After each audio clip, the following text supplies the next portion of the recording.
Dès l'aube, les montagnes s'éveillent dans un voile de brume délicat, et les premières lueurs effleurent les rangées de thé oolong. Les feuilles, encore baignées de rosée, semblent briller sous le ciel naissant. Ici, dans ces plantations escarpées, chaque bourgeon est une promesse. Les artisans, héritiers d'un savoir transmis depuis des générations, avancent doucement entre les rangées, leurs mains expérimentées effleurant chaque feuille. Seuls sont cueillis les plus tendres, un bourgeon accompagné de 2 ou 3 feuilles. Le geste est précis, presque chorégraphié, chaque capture de feuille a un équilibre entre délicatesse et efficacité. C'est un rituel silencieux qui mêle patience, observation et amour de la nature. Les feuilles, une fois cueillies, sont étalées au soleil. La lumière matinale les caresse, initiant un flétrissage naturel qui assouplit leur structure. Chaque feuille absorbe la chaleur douce, tout en conservant son parfum unique, mélange subtil de verdure fraîche et de terre humide. Dans les ateliers, le flétrissage intérieur prolonge ce processus. Les feuilles se reposent, respirent et se préparent pour l'étape la plus délicate, celle où la magie commence réellement. La maîtrise de ce flétrissage influence directement le goût final, et seuls les artisans les plus attentifs savent juger la durée idéale, ni trop longue ni trop courte. Vient ensuite l'étape cruciale du verdissement. Les feuilles sont secouées doucement, puis laissées à reposer, un processus répété plusieurs fois. À chaque mouvement, leur bord s'abîme légèrement, déclenchant une réaction enzymatique qui transformera leur profil aromatique. Ce moment est fascinant, la science naturelle du thé se mêle à l'art humain. C'est ici que le oolong prend sa personnalité, entre le vert vibrant et le noir profond, développant des nuances subtiles que seuls des gestes précis peuvent révéler. L'air est chargé d'une odeur de fraîcheur mêlée à des notes florales, presque imperceptibles, mais qui annoncent déjà la complexité du goût à venir. Lorsque le verdissement est jugé parfait, les feuilles passent à la fixation. La chaleur intense stoppe l'oxydation et préserve les arômes délicats. Les artisans, mains expertes, manipulent les feuilles encore chaudes avec une précision qui semble instinctive. Chaque torsion, chaque roulage, chaque pression est calculée pour libérer progressivement les huiles essentielles et les parfums concentrés dans chaque cellule végétale. C'est un moment où l'art et la science se rencontrent, la chaleur arrête l'évolution chimique des feuilles, mais laisse intacte leur essence aromatique. Le façonnage des feuilles, souvent négligé à l'œil nu, est un spectacle silencieux. Les feuilles sont roulées, tordues, pliées, et parfois même pressées pour extraire un peu de jus. Ce liquide concentré transporte avec lui la quintessence du thé, les notes végétales, florales et fruitées s'intensifient. La précision du geste est essentielle. Trop de pression pourrait altérer l'équilibre, trop peu ne permettrait pas aux arômes de se développer pleinement. Chaque feuille devient ainsi une petite œuvre, préparée pour révéler ses secrets dans la tasse.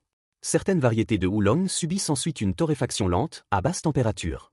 Cette étape renforce l'arôme, élimine l'humidité résiduelle et enrichit le goût avec des notes grillées, parfois légèrement sucrées, évoquant le miel ou les fruits secs. Les artisans ajustent minutieusement le feu et la durée de torréfaction. Un contrôle presque obsessionnel est nécessaire pour ne pas perdre les subtilités développées au cours des étapes précédentes. L'odeur qui se dégage est complexe, mêlant douceur, légèreté et profondeur, et elle remplit l'atelier comme une promesse olfactive de la tasse à venir.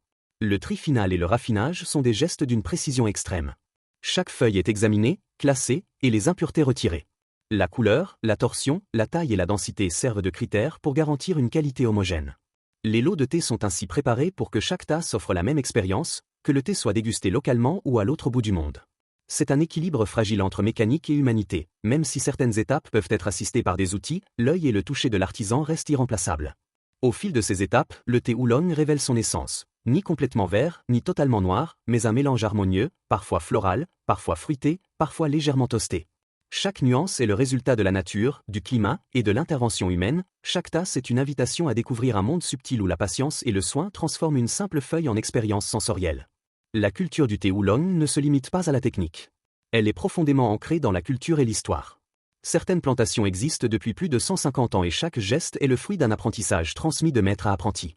Ces montagnes, souvent reculées, offrent un terroir unique. L'air pur, le sol riche et les conditions climatiques influencent directement le goût et la qualité des feuilles.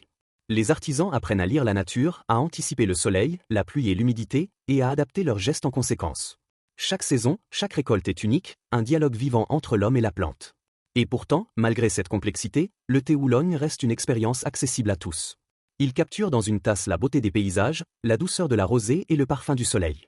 Les amateurs savourent non seulement le goût, mais aussi le temps, la patience et le savoir-faire qu'il représente. Les festivals de thé et les cérémonies traditionnelles célèbrent cette richesse, permettant aux visiteurs de découvrir non seulement la boisson, mais également l'histoire et la culture qui l'entourent. Alors que les premières feuilles de la journée sont transformées, le parfum emplit les ateliers et les collines environnantes. La complexité des arômes, la précision des gestes et la patience nécessaire créent une alchimie unique. Le thé oolong est un équilibre parfait entre science et art, nature et intervention humaine, héritage et innovation. Chaque étape, du bourgeon délicat au tri final, contribue à créer une harmonie subtile que chaque connaisseur peut apprécier. Ce premier bloc nous a permis de découvrir la cueillette, le flétrissage, le verdissement, la fixation, le façonnage et les premières notes de torréfaction. Mais le voyage ne fait que commencer. Le prochain bloc explorera les détails de l'extraction du jus, la torréfaction finale, le tri minutieux et la dégustation, révélant l'essence véritable du houlogne et les raisons pour lesquelles il est surnommé le champagne d'été. Lorsque les feuilles façonnées reposent encore tièdes après la fixation, une nouvelle phase commence, plus discrète mais tout aussi déterminante. Dans l'atelier, l'air est dense, presque vibrant. Les artisans savent que le thé oolong n'a pas encore livré toute sa profondeur. Certaines variétés sont alors soumises à une extraction subtile de leur sucre naturel. Les feuilles, légèrement pressées, libèrent un jus concentré qui imprègne leur surface. Ce liquide invisible à l'œil nu transporte une richesse aromatique accumulée depuis la cueillette. Il agit comme un révélateur, intensifiant les notes florales, accentuant les nuances fruitées et préparant la feuille à supporter les étapes suivantes sans perdre son équilibre. Cette pression n'est jamais brutale. Elle est progressive, maîtrisée, presque méditative. Les artisans observent la texture, la souplesse, la résistance de la feuille. Chaque lot réagit différemment selon l'altitude de la plantation, la saison de récolte ou même la météo des jours précédents. Une récolte printanière, par exemple, développe souvent des arômes plus frais et plus floraux, tandis qu'une récolte d'automne tend vers des notes plus rondes et plus boisées. Cette variabilité naturelle rend chaque production unique et oblige les producteurs à adapter leurs gestes en permanence. Après cette phase, la torréfaction devient centrale. Contrairement au thé vert, qui conserve une fraîcheur végétale prononcée, le thé oolong explore un spectre aromatique plus large grâce à une cuisson lente et contrôlée. Les feuilles sont placées dans des tambours ou des paniers chauffés à basse température. La chaleur progresse doucement, pénétrant au cœur de la feuille. Ce processus peut durer plusieurs heures, parfois même être répété sur plusieurs jours. L'objectif n'est pas de brûler, mais de transformer. L'humidité résiduelle s'évapore, les sucres naturels se développent, et des composés aromatiques complexes apparaissent. On estime que le thé oolong représente environ 10 à 15% de la production mondiale de thé, loin derrière le thé noir ou le thé vert. Pourtant, sa diversité est impressionnante. Certains oolongs sont très légèrement oxydés, proches du thé vert, tandis que d'autres atteignent des niveaux d'oxydation de 60 à 70%, se rapprochant visuellement du thé noir. Cette amplitude donne naissance à une palette aromatique extraordinairement large, allant des fleurs blanches au caramel grillé, en passant par les fruits mûrs, les noix et parfois même des notes minérales. Pendant la torréfaction, les artisans utilisent leur sens comme instrument de mesure. Ils écoutent le léger crépitement des feuilles qui sèchent, observent la couleur qui évolue, et surtout, ils respirent. L'odorat devient leur guide principal. À mesure que les minutes passent, le parfum change subtilement. Une note herbacée peut laisser place à une douceur miellée, puis à une légère touche toastée. C'est un équilibre fragile. Une température trop élevée pourrait dominer les arômes délicats développés lors du verdissement. Une torréfaction trop courte laisserait le thé instable, vulnérable à l'humidité et au vieillissement prématuré. Une fois cette cuisson achevée, les feuilles doivent refroidir naturellement. Elles se stabilisent, fixant définitivement leur profil aromatique. À ce stade, le thé commence à révéler sa personnalité. Les artisans procèdent alors à un tri encore plus précis. Les feuilles sont étalées sur de grandes tables. Chaque fragment est inspecté. Les morceaux trop petits, les tiges résiduelles ou les feuilles imparfaites sont retirées. Cette sélection garantit une infusion régulière et harmonieuse. Le classement repose sur plusieurs critères: la taille des feuilles, leur forme, leur densité et l'uniformité de leur couleur. Un oolong de haute qualité présente des feuilles entières, bien roulées, souvent en perles serrées ou en longues torsades élégantes. Cette forme n'est pas seulement esthétique. Elle influence directement l'infusion. Lorsqu'elle rencontre l'eau chaude, les feuilles se déploient lentement, libérant progressivement leurs arômes. Cette ouverture progressive permet plusieurs infusions successives, parfois 5, 6 ou davantage, chacune révélant une facette différente du thé. La dégustation professionnelle est une étape à part entière. Les maîtres de thé utilisent des protocoles précis, une quantité définie de feuilles, une température d'eau contrôlée, un temps d'infusion minuté. Ils observent la couleur de la liqueur, évaluent sa limpidité, inhalent le parfum qui s'en dégage. La première gorgée est analysée pour sa texture, son équilibre entre douceur et astringence, sa longueur en bouche. Un grand oolong laisse une sensation persistante, douce et enveloppante, parfois décrite comme soyeuse. Au-delà de l'atelier, ces gestes s'inscrivent dans une économie locale vivante. Dans certaines régions montagneuses, le thé constitue la principale ressource agricole. Des familles entières participent à la récolte et à la transformation. Les périodes de cueillette rythment l'année, créant un cycle saisonnier où le travail, la fête et la transmission du savoir se mêlent. Les enfants observent les anciens, apprennent à reconnaître une feuille prête à être cueillie, à sentir le moment exact où la torréfaction doit s'arrêter. Le thé oolong est ainsi bien plus qu'un produit fini. Il incarne un patrimoine culturel et agricole façonné par le temps.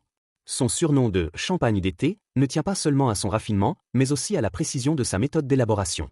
Comme pour certains vins prestigieux, le terroir, le climat, l'altitude et le savoir-faire humain s'unissent pour créer une identité unique. Dans une tasse fumante, tout ce travail devient invisible, mais il continue d'exister à travers les sensations. La chaleur réveille les feuilles roulées, l'eau les déploie comme si elles reprenaient vie. Les arômes s'élèvent lentement, racontant l'histoire des collines embrumées, des mains patientes et du feu maîtrisé. Chaque infusion est une conversation silencieuse entre la nature et l'artisan, entre le passé et le présent. Et pourtant, malgré cette sophistication, le thé oolong conserve une simplicité essentielle. Il commence toujours par une feuille cueillie à l'aube. Cette évidence rappelle que même les processus les plus complexes reposent sur des gestes simples répétés avec soin. À mesure que nous approchons de la fin de ce voyage, une question se dessine naturellement. Qu'est-ce qui, dans cette transformation minutieuse, touche le plus profondément nos sens et notre imagination ? Avant même que l'eau ne touche les feuilles, le thé oolong a déjà traversé un voyage d'une précision remarquable. À présent, tout converge vers l'instant de l'infusion, ce moment où des semaines de culture et des heures de transformation rencontrent enfin le geste simple de verser de l'eau chaude. Dans de nombreuses traditions asiatiques, l'eau est chauffée entre 85 et 95 degrés Celsius pour le oolong, une température soigneusement choisie. Trop chaude, elle dominerait les arômes délicats. Trop tiède, elle ne révélerait pas toute la complexité de la feuille. Ce détail illustre à quel point chaque étape, même la plus discrète, influence le résultat final. Lorsque l'eau entre en contact avec les feuilles roulées, celles-ci commencent lentement à se déployer.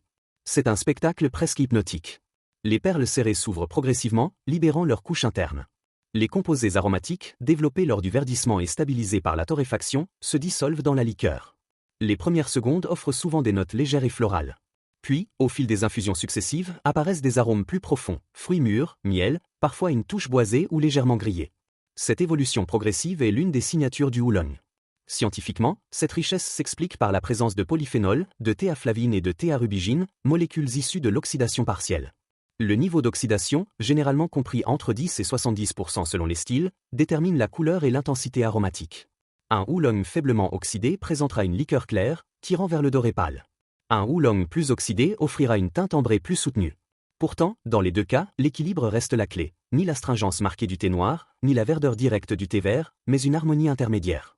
La texture en bouche joue également un rôle central. Les amateurs parlent souvent d'une sensation soyeuse, parfois crémeuse. Cette rondeur provient de la combinaison des huiles essentielles libérées lors du roulage et des sucres naturels développés pendant la torréfaction lente. Certains dégustateurs expérimentés évaluent même la longueur en bouche, c'est-à-dire la persistance des arômes après avoir avalé. Un grand oolong peut laisser une impression durable pendant plusieurs minutes, évoluant subtilement au fil du temps. Dans les régions de production, la dégustation est aussi un outil de contrôle qualité. Les maîtres de thé goûtent régulièrement leur lot pour vérifier la cohérence. Ils comparent les récoltes, analysent les variations saisonnières et ajustent leur technique l'année suivante. Une saison plus humide peut nécessiter un flétrissage plus long. Une période plus ensoleillée peut modifier la concentration en composés aromatiques. Cette capacité d'adaptation permanente fait partie intégrante du métier. Sur le plan économique, le thé oolong occupe une position particulière. Bien qu'il représente une part plus modeste du commerce mondial du thé, sa valeur ajoutée est souvent plus élevée. Certaines récoltes de haute montagne, produites en quantité limitée, atteignent des prix significatifs sur le marché international. L'altitude, parfois supérieure à 1000 mètres, ralentit la croissance des feuilles et concentre les arômes. Ce phénomène, comparable à celui observé dans d'autres cultures agricoles de montagne, contribue à la réputation prestigieuse de certaines origines. Mais au-delà des chiffres et des techniques, le thé oolong reste profondément lié à des moments de vie. Il accompagne les réunions familiales, les discussions entre amis, les instants de pause au milieu d'une journée chargée. Dans certaines cultures, servir le thé est un geste d'hospitalité et de respect. Le rituel de préparation, lent et attentif, crée un espace de calme. Le temps semble suspendu tandis que les feuilles s'ouvrent et que les arômes se diffusent. Ce lien entre agriculture, artisanat et expérience quotidienne résume toute la singularité du oolong. Chaque tasse est le point de rencontre entre un terroir spécifique, un climat particulier et des mains expertes. La nature fournit la matière première, mais c'est l'intervention humaine qui façonne son identité finale. Sans la précision du verdissement, sans la maîtrise de la fixation thermique, sans la patience de la torréfaction, la feuille resterait simplement une feuille. Aujourd'hui, alors que l'industrialisation touche de nombreux secteurs alimentaires, le thé oolong continue de valoriser l'expertise artisanale. Même lorsque certaines étapes sont mécanisées pour assurer une production régulière, le jugement humain demeure central. Les décisions clés reposent toujours sur l'observation, l'odorat, l'expérience accumulée au fil des années. Cette alliance entre tradition et modernité permet au oolong de traverser le temps sans perdre son essence. En regardant l'ensemble du processus, depuis la cueillette matinale jusqu'à l'infusion finale, une constante apparaît, la recherche d'équilibre. Équilibre entre oxydation et fraîcheur, entre chaleur et délicatesse, entre intervention et respect du végétal. C'est peut-être cette quête qui explique pourquoi le oolong fascine tant les connaisseurs. Il ne cherche pas l'extrême, mais l'harmonie.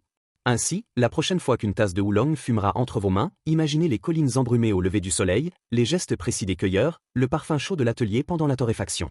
Imaginez les saisons qui se succèdent, les savoirs transmis, les décisions prises à chaque étape pour préserver l'identité de la feuille. Tout cela se concentre dans quelques centilitres de liquide ambré.